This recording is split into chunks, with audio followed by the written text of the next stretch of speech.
नमस्कार, मैं हूं आदर्श। आप देख रहे हैं इन खबर। देश भर में सिटीजनशिप अमेंडमेंट एक्ट को लेकर, नागरिकता संशोधन कानून को लेकर बवाल छिड़ा हुआ है। तमाम राजनीतिक दल हों या छात्र संगठन हों, सभी सड़कों पर हैं, सरकार के इस फैसले का विरोध कर रहे हैं।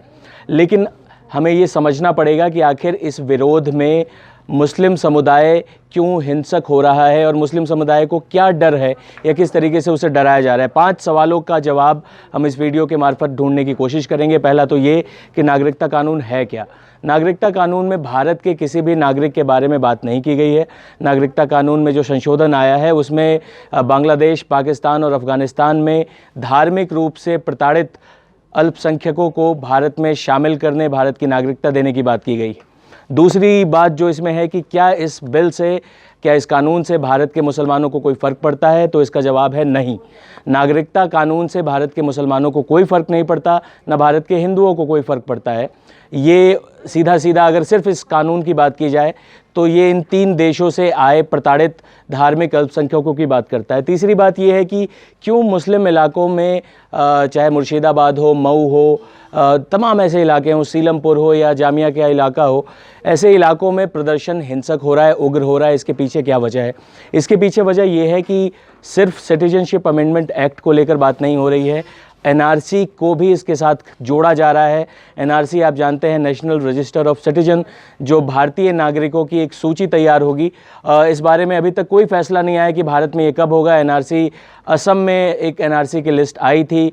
असम में एनआरसी की बात 1955 से चल रही है, लेकिन भारत को लेकर पूरे भारत में एनआरसी कब लागू होगी, उसके क्या प्रावधान होंगे, उसके लिए क्या दस्तावेज चाहिए होंगे, इसको लेकर अभी तक सरकार की तरफ से कोई पहल नहीं हुई है। लेकिन ये जो पूरा बवाल छिड़ा हुआ है, ये एनआरसी से जोड़कर इस बिल को दिखाने की कोशिश की जा रही है और ये मैसेज देने की कोशिश की जा रही है कि मोदी सरकार इस कानून के बहाने देश के मुसलमानों को 2म दर्जे का नागरिक, और जिसको उसकी मर्ज़ी करेगी उसे वो देश से बाहर निकाल सकते हैं या डिटेंशन कैंपों में भेज सकते हैं।